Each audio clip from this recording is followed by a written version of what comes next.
Hi, friends. So good to be with you again. I'm looking forward to these bi weekly connections or twice a week connections. I think about you all the time and I pray for you and know that you are surrounded by God's love and light. So, today I want to share a couple of things with you that quite encouraging. We've been working very hard to organize a way for us to meet in small groups so that we can have an opportunity to nurture each other a little bit more, to be able to see each other over these marvels of technology through an application that's called Zoom. So you're going to learn a little bit more about that in the next couple of weeks. And as we move through this experience of being not being able to be physically together with each other, but creatively, we are finding ways to connect. So I'll share more and you'll know more. And no worries, we will guide you through it and we will grow through it and we'll just be able to rejoice in having had that opportunity to do that. This coming week is the Holy Week, one of the most sacred times of the year. Metaphysically is the time where we actually go through a spiritual transformation. And so there are certain things that we have prepared for you so that you can continue to have that uplifting spiritual experience, even though we're not physically in the same room together. On Sunday will be Palm Sunday. I've ordered the palms and they have arrived. We were not able to cancel them in time. We were hoping that we would be able to have an Easter service, but not being the case, the palms are here. So I want to find ways to make sure you have them. So on Sunday, I will leave them outside the front door of the church at 1 o'clock. They'll be in the box. And you are welcome to drive by at any time after that, pick up a palm, and if the grounds are fairly empty, you're welcome to spend a little time in meditation. Walk the labyrinth or the meditation trail, or sit by the park bench that's in the back of the church and just reflect, be out with nature. The only thing that I would encourage you not to do is to congregate. Let us be able to create sacred space for us, a space that's safety for us and safety for everyone else. So, yes, feel free to walk the grounds at any time. Just avoid congregating in groups. The other thing that I want to share with you is that I am preparing to offer a very special service on Friday, very interactive service. You will be playing a significant role in moving through this experience together. I don't know if you've done this or not, but anytime that we have a service, virtual service, I would encourage you to create a sacred space from which you are watching the service. So if you're watching on your computer's on the kitchen table and you're watching the service from that space, create a little altar around that area. Make it a really sacred experience for you.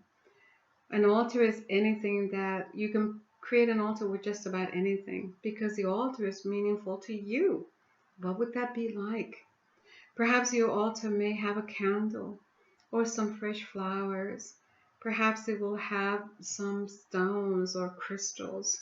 Maybe it will have your prayer beads. Whatever you want to put on your altar that is significant and sacred to you, that's what you would put there. And so on Friday, in particular, I would love for you to create the sacred space where you will be from where you will be watching the service. Have your little things already in place. And in addition to that, have a glass and some bread, matzah, crackers, whatever it is that you want to have, because we will have communion together. The Friday service is a combined experience of Holy Thursday, Monday, Thursday, and the crucifixion.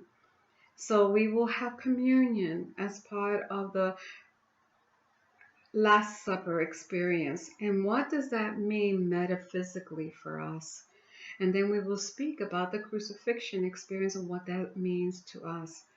And we will then go into a very sacred time, Friday into Saturday, of real reflection of how this time is helping us to see what we need to be able to be renewed and transformed. Because we are going through a very transformative experience right now, each and every one of us.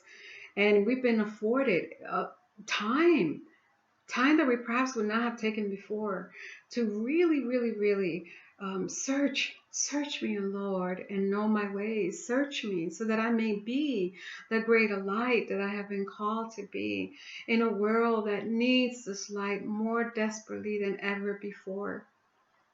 You know, in the midst of it all, in the midst of all the news that we hear, all the chaos that we hear, there is hope arising everywhere. My daughter shared with me that New York City, the epicenter of this coronavirus, has been pulling together in ways that they have not done so in a very long time. At 7 o'clock last night, there was a decree that people all over the city would celebrate from their windows and honor those health workers that have really been at the front line of a lot of this stuff that's going on right now. And so there were shouts of joy and gratitude all over the city. She told me that when she went to the store to pick up some groceries, that someone had put out a banner that said, "You are strong, you are brave, and you will overcome." And I say that to each and every one of you. We are strong, we are brave, we shall overcome. For we know that we have been equipped with everything that we need to move through this experience. This powerful, powerful time where we are being changed. We are being changed. We are not returning to the way that we used to be. We are now being able to take the courage to look within and release those things that are no longer serving us and allow the light of God to shine through us in ways that have not shone before, in such a powerful way that the world will see that. I know that this message is transformative. Share it with people. Get them to watch a Sunday service. And I encourage you to please connect with your website. Connect with the website, because there's someone there updating it every single day, doing a lot of work to make sure that you have all the information that you need about Unity of Citrus. And then you can share that website with others. Our videos are in there. Share the Facebook things that we're posting. Share it with others. Encourage people to go to the YouTube channel and like what we have and subscribe. We want the message, the Unity message, to go viral all over the world because people need it. So before I leave you, let me leave you with one thing. Remember I told you that I was reading from that little book, Simple Living? And today, one of the things that I read was a prayer from Myrtle Fillmore. And her prayer was, "Be still, be still, be still. God in the midst of you is substance. God in the midst of you is love. God in the midst of you is wisdom. Let not your thoughts be given over to lack, but let wisdom fill them with the substance and faith of God." Myrtle Fillmore. Yes, the words ring so true in my heart. God is our substance. Whatever we need to move through this experience, we already have. And what we are doing is removing those things that are keeping us from tapping into that source, the very ground of our being, to make us be the reflecting light of love and God in this world. So I thank you. I thank each and every one of you that have so wonderfully pulled together and called each other and emailed each other and sent cards. I love how we're coming together in a state of oneness to nurture and support one another. And what a wonderful thing that we are doing together. So I thank you. I love you. I love you from the very depth of my heart. Cannot wait to hold you. I cannot wait to hold you. Thank you for everything. I know that the light of God surrounds you. The love of God enfolds you. The power of God protects you. And the presence of God watches over you. wherever you are, God is and all is well.